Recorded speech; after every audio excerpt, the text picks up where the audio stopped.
Pour nous, on va prendre un temps dans la parole aussi. J'aimerais vous inviter à ouvrir vos Bibles avec moi ce matin dans le livre de Michée. Michée au chapitre 5. Et pour ceux qui ont leur Bible avec eux, Michée se trouve dans l'Ancien Testament. Ça fait partie des petits prophètes qu'on trouve après les grands prophètes Ésaïe, Jérémie. Vous allez quelques pages suivant le livre de Jonas, Abdias, et puis ensuite, Abdias, Jonas et ensuite Michée. Donc, si vous pouvez trouver ce livre, on va lire ensemble ce matin le chapitre 5, les versets 1 à 4, jusqu'au début du verset 4. Et puis, ce passage va nous rappeler la vraie signification de pourquoi on célèbre Noël. On va lire ensemble Michée 5 à partir du verset 1. La parole de Dieu dit ceci: « Et toi, Bethléem, Ephrata, petite entre les milliers de Juda, de toi sortira pour moi celui qui dominera sur Israël, et dont les activités remontent aux temps anciens, aux jours de l'éternité. C'est pourquoi il les livrera jusqu'au temps où enfantera celle qui doit enfanter, et le reste de ses frères reviendra auprès des enfants d'Israël. Il se présentera et il gouvernera avec la force de l'Éternel, avec la majesté du nom de l'Éternel, son Dieu, et ils auront une demeure assurée, car il sera glorifié jusqu'aux extrémités de la terre. C'est lui qui ramènera la paix. » On va se courber dans un court mot de prière. Seigneur notre Dieu, merci pour ce temps où on peut célébrer ensemble ton nom, ta gloire et ce que tu as accompli pour nous en Jésus-Christ. Merci pour ta parole, Seigneur, qui nous montre que ce qui est arrivé est l'accomplissement d'une promesse que tu avais faite longtemps d'avance. Et Seigneur, aide-nous ce matin à plonger nos regards dans ta parole, à saisir les merveilles qu'on y trouve, afin qu'elles puissent transformer nos vies, Seigneur, et que nous puissions te donner toute la gloire. Et c'est dans le nom précieux de Jésus qu'on te prie. Amen. Amen. Évidemment, le temps des fêtes approche et pour plusieurs d'entre nous, ça va être l'occasion de peut-être voyager, aller visiter des gens de la famille dans des régions éloignées. Et ça me rappelle dans mon enfance que parfois on faisait des voyages. On allait visiter mes grands-parents qui habitaient une région éloignée. Mes grands-parents habitent dans un village qui était à quelques heures de route de chez nous, un village qui s'appelle la Trinité des Monts. Et si je vous pose la question, et si je vous demande si vous connaissez où se situe la Trinité des Monts, je suis pas mal certain que personne ici, à moins que je vous en ai déjà parlé, ne sait où est la Trinité des Monts. La Trinité des Monts, c'est un petit village du bas du fleuve qui se situe à peu près à 30 minutes de route de Rimouski. Aujourd'hui, à la Trinité des Monts, il y a à peu près 225 habitants. À l'époque où mes parents ont grandi là-bas, il y avait plus d'activités, 2, 3, 4 000 habitants. Mais aujourd'hui, Trinité des Monts, on pourrait nommer ça en bon québécois Saint-Profond-des-Creux ou Saint-Creux-des-Meumeux. C'est ça, hein? C'est loin, c'est creux. Et puis on pourrait dire, comme on dit des fois, comme on disait quand on était jeune, c'est un trou. On disait ça parfois de certaines personnes qui venaient. Toi, tu viens d'un trou, tu viens de loin, tu viens d'un village qu'on ne connaît pas. Et normalement, on s'attend que ceux qui deviennent des gens importants viennent d'un endroit qu'on connaît bien. Et puis, on pourrait se demander, la Trinité des Monts, qui c'est qui vient de là? Puis, y a-t-il quelqu'un d'important qui vient de là? Autrefois, si on entendait parler de quelqu'un d'important, en particulier un roi, on pourrait s'attendre qu'il était né au milieu d'une grande ville, au milieu de Jérusalem, particulièrement en Israël.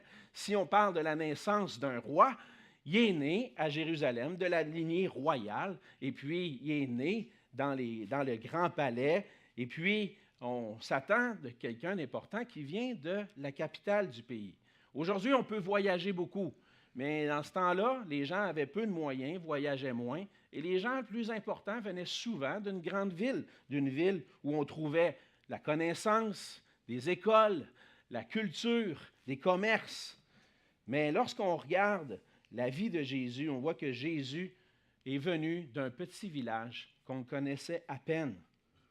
Peu de gens savaient que Jésus était né à Bethléem, et on va voir ensemble que Bethléem était très peu connu. Peu de gens savaient qu'il était né là, comme la prophétie l'avait annoncé. C'est un village très humble. Les gens savaient plutôt à l'époque de Jésus, lorsqu'il a commencé son ministère, qu'il avait grandi dans un village méprisable, Nazareth en Galilée. Donc, lorsque Jésus est venu, les gens de son époque accordaient très peu d'importance à Jésus lui-même. Il ne venait pas d'un village important et il n'avait surtout pas grandi dans un village important. Les choses n'ont pas beaucoup changé de nos jours parce que la majorité des gens accordent encore très peu d'importance à Jésus. Pourtant, s'il y a une personne à qui on doit accorder de l'importance, qui est probablement, je vais le dire comme ça, la personne la plus importante à avoir foulé le sol de la terre, c'est bien Jésus de Nazareth, parce qu'il est, ce que la Bible nous dit, le Christ.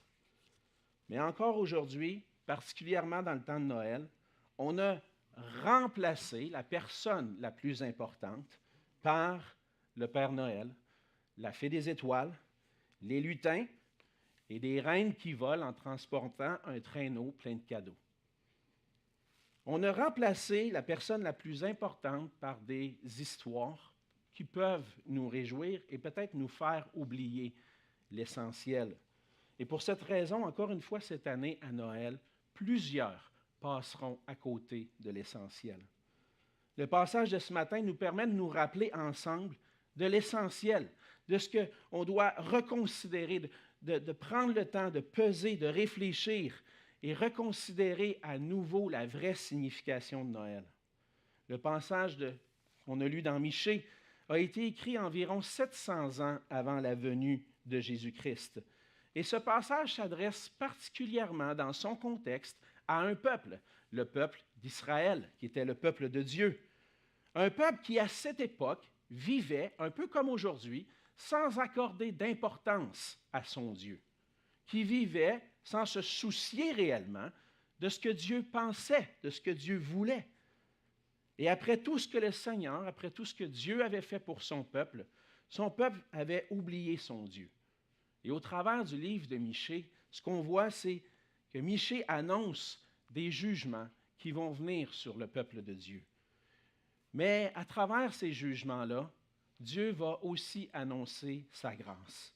Et il va annoncer que dans un petit village, peu connu, va naître celui qui va venir les délivrer de leurs ennemis. Et cette prophétie annonce ce qu'on va voir ensemble ce matin, que Jésus-Christ est le roi promis qui est venu pour sauver et apporter la paix à tous ceux qui croient en lui. C'est ce qu'on a déjà chanté à plusieurs reprises ce matin. Jésus-Christ est notre roi, celui qui est venu pour nous sauver et pour nous apporter la paix. Et on va voir dans le passage que Jésus-Christ est ce roi promis qui est venu pour 3 raisons en particulier, pour régner, pour sauver et pour apporter la paix. On voit dans le début du passage que ce qui est annoncé ici, c'est que le Messie va venir pour régner et être le berger de son peuple. On lit au début du passage que c'est à Bethléem Ephrata, un petit village de la tribu de Juda, qu'on ne comptait même pas parmi la liste des villes de Juda à l'époque, tellement elle était petite. Et puis, c'est de là que va sortir, verset 1, celui qui dominera sur Israël. Donc, de cette petite ville humble, va sortir un roi important. Et c'est une petite ville tellement humble qu'on n'aurait jamais soupçonné qu'un roi aurait pu venir de là. Mais, selon la prophétie, ce qui était annoncé longtemps d'avance, c'était un roi qui était de la lignée de David. Et David, le roi David, venait de Bethléem. Et donc, c'est un roi qu'on peut associer à David, le grand roi d'Israël, qui est venu pour délivrer son peuple. Mais ça va être un roi encore plus grand.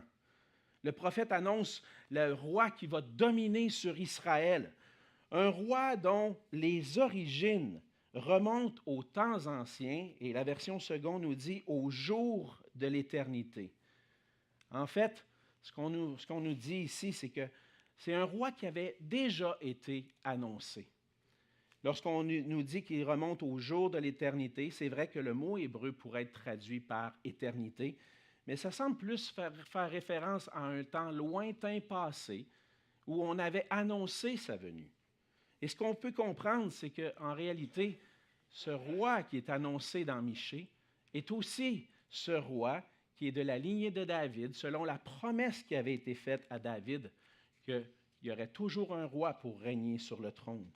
Et donc, cette prophétie est en fait une prophétie de l'accomplissement d'une promesse qui avait déjà été faite.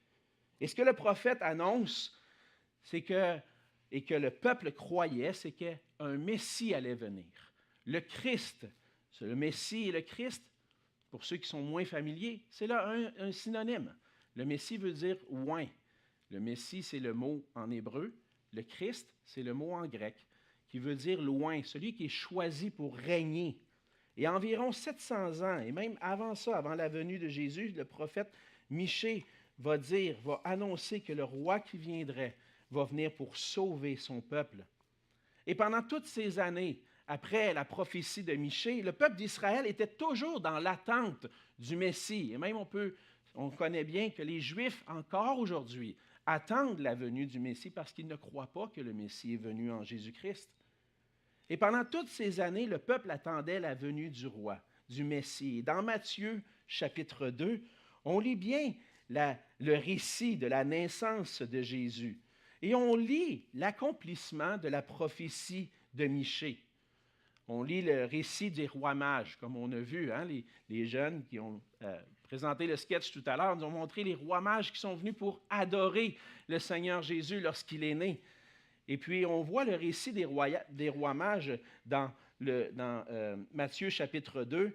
Et lorsqu'ils vont consulter le roi Hérode pour savoir où est né le Messie, le roi Hérode, en fait, ce que les mages ont demandé, c'est où est le roi des Juifs qui vient de naître? Et puis, sur le coup, lorsque Hérode a entendu ça, il a demandé aux experts de la loi, aux scribes, aux principaux sacrificateurs, allez donc voir dans les livres de l'Ancien Testament où est-ce que le Messie devait naître. Et puis, dans un sens, ça nous montre que le peuple était dans l'attente de la venue du Messie et Hérode faisait probablement le lien. Un roi qui vient de naître, est-ce que ça ne serait pas le Messie? Et puis les experts ont répondu à la question en citant le texte dans Michée chapitre 5. On lit dans Matthieu chapitre 2, verset 5, « Ils lui dirent », c'est les mages qui disent à Hérode, à Bethléem, ils lui dirent, « À Bethléem en Judée, car voici ce qui a été écrit par le prophète, et toi, Bethléem, terre de Juda, tu n'es certes pas la moindre entre les principales villes de Juda, car de toi sortira un chef qui paîtra Israël, mon peuple. » Et donc, lors de la venue de Jésus, on sait que Jésus est né à Bethléem et on sait qu'il accomplissait la prophétie de Michée qu'on trouve dans Michée chapitre 5 parce qu'il est né à Bethléem, dans cette petite ville humble. Et lorsque Michée annonce ce roi, il annonce un roi qui va venir pour régner sur le peuple de Dieu. Et il va mentionner un peu plus loin dans le passage au verset 3, « Il se présentera et il gouvernera avec la force de l'Éternel, avec la majesté du nom de l'Éternel. » Et donc, ce n'était pas n'importe quel roi qui devait naître. C'était un roi qui venait pour régner avec la force et la majesté du nom de l'Éternel. C'était Dieu lui-même, dans le Dieu le Fils, qui vient sur la terre pour accomplir cette prophétie et venir régner sur Israël. Mais ce que le texte nous dit au verset 3, on ne l'a pas, malheureusement pas dans cette traduction-là, dans la Louis II, mais il y a un élément où, au verset 3, lorsqu'il dit qu'il se présentera et il gouvernera avec la force de l'Éternel, qui dit que, en fait, il va venir pour paître le troupeau de Dieu avec la force de l'Éternel. Et ce qu'on apprend de là, c'est que le Messie n'est pas simplement un roi quelconque, mais c'est aussi un berger. celui qui va venir conduire, diriger le peuple et accomplir ce qui était nécessaire pour que Israël soit délivré de ses ennemis. Et en réalité, Jésus, lorsqu'il est venu, il s'est présenté lui-même comme étant le bon berger. C'est un roi, mais un berger. Et lorsqu'on pense à cette question d'un berger, pour nous, ça ne connecte pas vraiment. On n'a pas l'habitude de voir des bergers autour de nous, mais à ce moment-là, à cette époque-là, il y avait des bergers partout. Et on connaissait très bien le travail d'un berger. Et le berger, qu'est-ce qu'il faisait? Souvent, il devait se battre et défendre les brebis contre des animaux qui auraient voulu les ravir. Et lorsqu'un bon berger est là, c'est un défenseur. C'est quelqu'un qui vient délivrer. C'est quelqu'un qui vient pour prendre soin des brebis. Et comme le peuple d'Israël qui vivait à ce moment-là dans la désolation, dans l'attente d'un jugement de la part de Dieu, d'être conquis par des pays ennemis, de la même façon que eux s'attendaient à avoir un roi, un berger qui vient, nous aussi, on a besoin d'un berger. On a besoin de quelqu'un qui vient, qui nous conduit. Et là, des fois, peut-être que je vous dis ça, puis vous dites, mais voyons donc, moi, je suis capable de vivre ma vie par moi-même. Je suis capable de vivre ma vie tout seul. J'ai besoin de personne pour venir me guider, me diriger. Je suis capable de faire ça par moi-même. Mon bonheur, je suis capable de le trouver moi-même. Ma joie, ma paix, je suis capable de tout trouver ça par moi-même. Je n'ai pas besoin de ton roi berger que tu es en train d'annoncer. Ton Jésus, tu peux le garder pour toi. Mais en réalité, c'est qu'au fond de nous-mêmes, on a été créés, on a été fait pour être conduits, pour être dirigés par un bon roi qui est aussi un berger. Et c'est ce que Jésus est venu faire en venant sur la terre. Le roi qui vient pour délivrer son peuple veut être le berger de notre âme. Il veut être celui qui nous conduit, qui nous dirige, pour que lorsqu'on passe à travers des épreuves, des moments difficiles, on a quelqu'un sur qui on peut compter. On a un berger qui est toujours là, présent pour nous. Et c'est pour ça que Jésus est le roi promis. Il est venu pour être notre berger. Mais comment allait-il accomplir ça? Comment allait-il devenir notre berger? C'est en venant sauver son peuple. Et le peuple d'Israël, à ce moment-là, voyait venir la destruction, vivait dans la désolation parce que des peuples venaient les conquérir. Ils étaient sous le jugement de Dieu. Michée annonçait la délivrance à venir, mais il annonçait aussi un jugement à travers les premiers chapitres, c'est ce qu'on voit, et c'était une destruction certaine. Et pourquoi cette destruction-là était certaine? Imaginez-vous, mettez-vous dans la peau d'un peuple qui sait qu'il va être complètement détruit. Vous pouvez vous dire, mais pourquoi? Pourquoi Dieu permettrait qu'on soit complètement détruit? Mais c'était en raison de leur péché.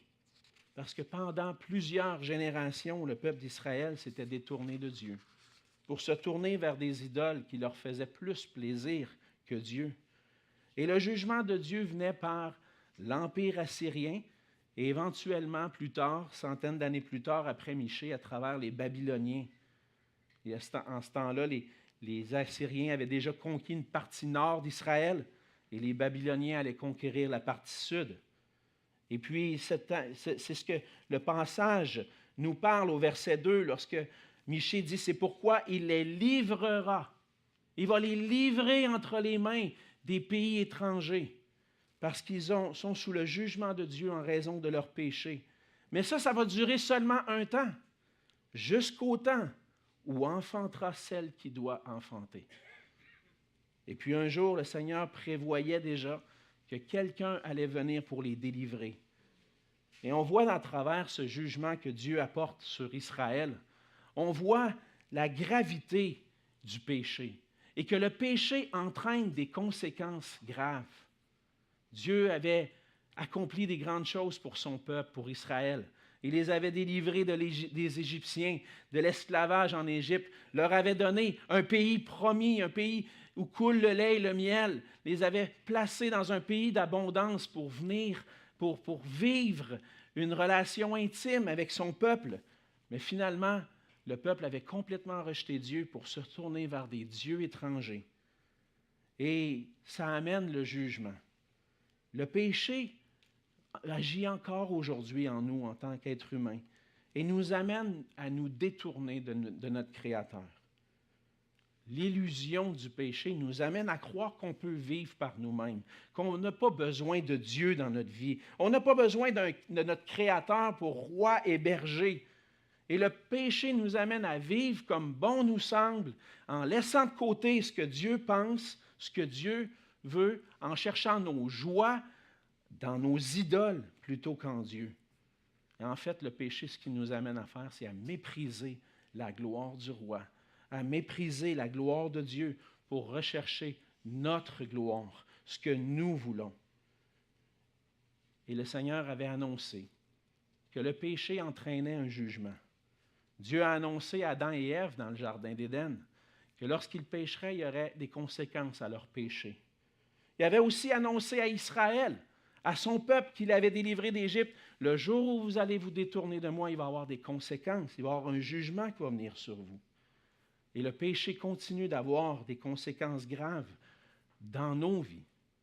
Le péché, si on peut dire quelles sont les conséquences graves, évidemment, tout le mal qu'on peut voir autour de nous, toute la souffrance qu'on voit autour de nous sont les conséquences du péché. Mais plus loin que ça, le fait qu'on meurt physiquement est une conséquence du péché.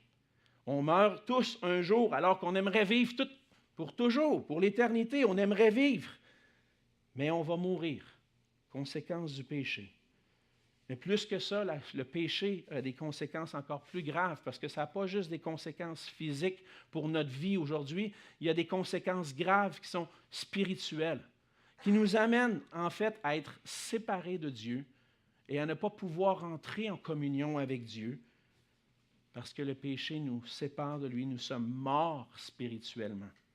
Et non seulement cela, le péché nous amène à la mort éternelle, au jugement de Dieu pour tous ceux qui n'auront pas cru en Jésus-Christ pour l'éternité.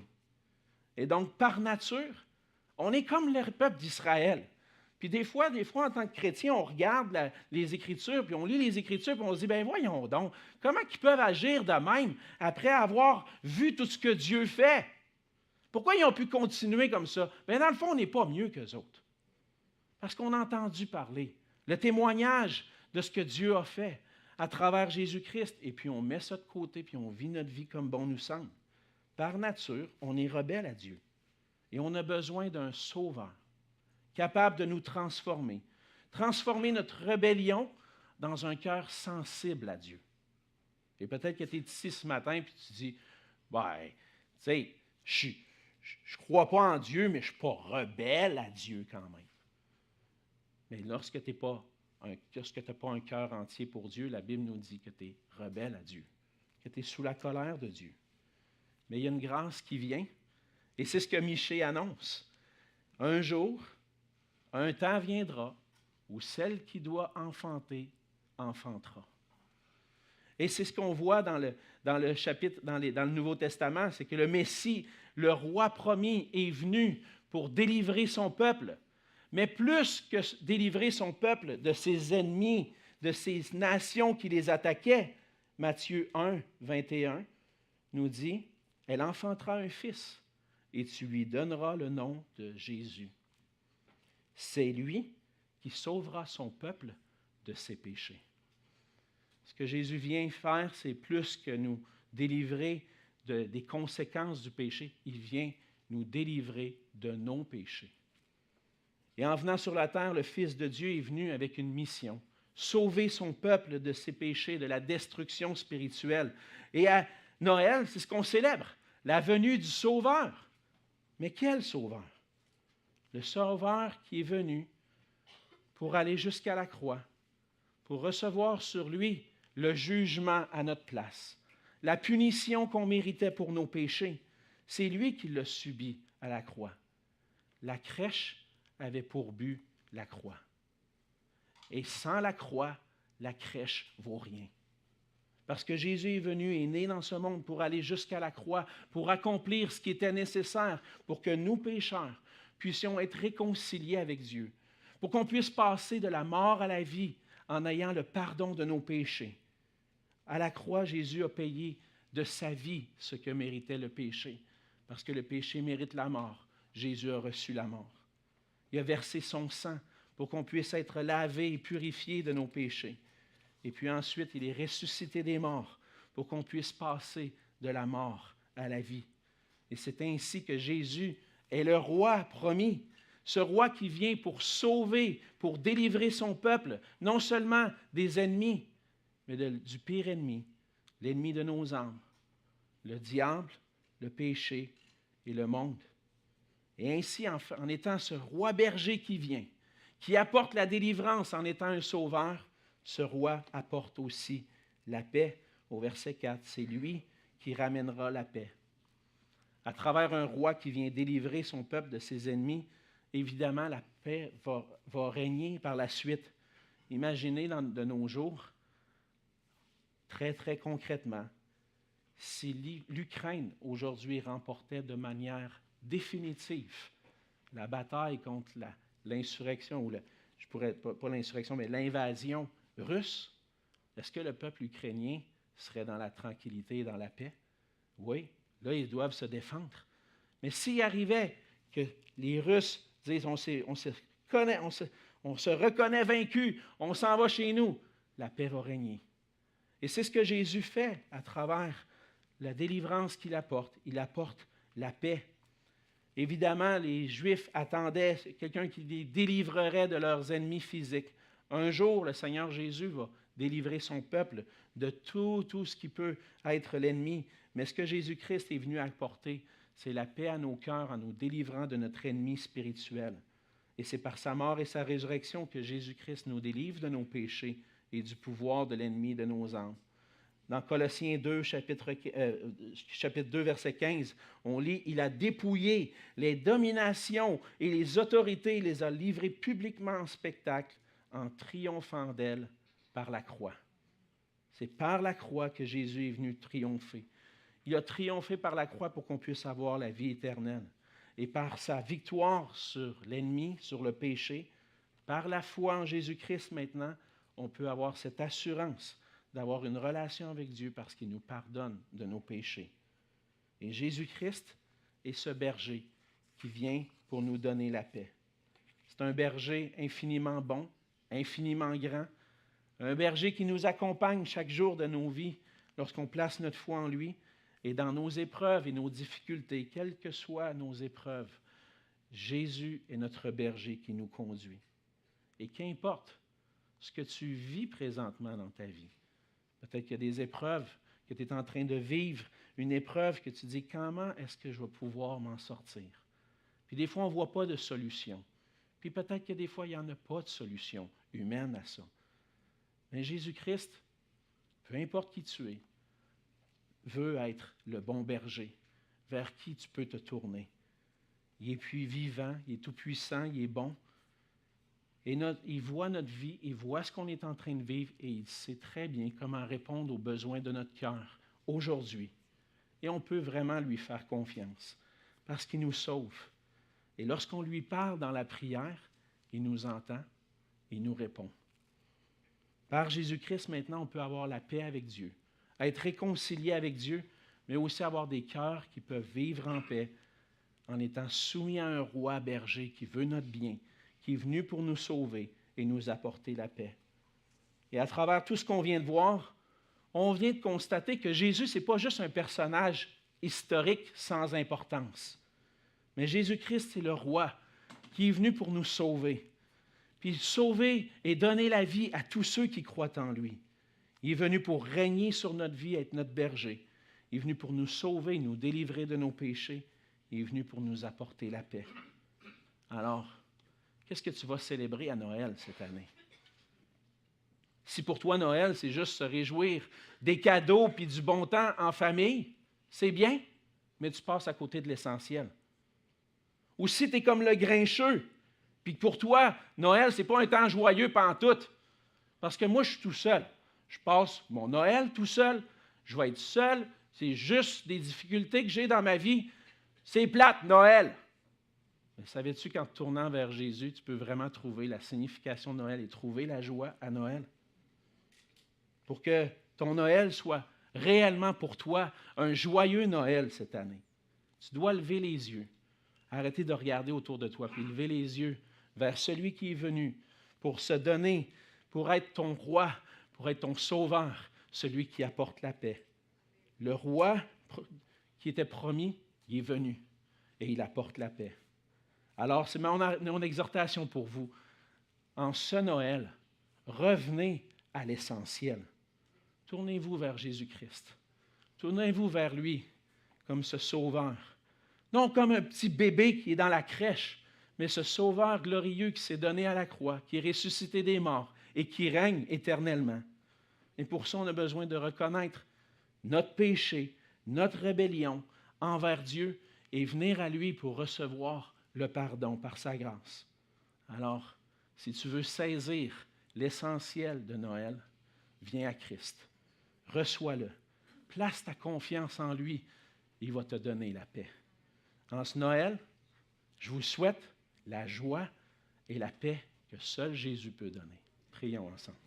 Seigneur notre Dieu, merci pour cette grâce que tu nous as faite, d'envoyer vers nous ce roi, ce sauveur, qui apporte la paix. Non seulement la paix physique et en nous donnant des bénédictions physiques, mais cette paix qui est spirituelle aussi, que toi seul peux donner. Seigneur, notre Dieu, on veut te rendre grâce pour l'amour que tu as eu envers nous et la grâce que tu as manifestée en Jésus-Christ, qui est venu pour nous délivrer de nos péchés, pour faire de nous tes enfants, et que nous puissions appartenir à ce roi berger si bon, si grand, et qui nous donne la vie éternelle, une espérance, et dès aujourd'hui, la joie et la paix dans nos cœurs. Seigneur, on te rend grâce et c'est ce qu'on veut célébrer cette année. On ne veut pas oublier, à travers tout ce qu'on nous propose autour de nous, on ne veut pas oublier l'essentiel. C'est toi, Seigneur Jésus. Et on veut te donner toute la gloire. Et c'est en ton nom qu'on te prie. Amen.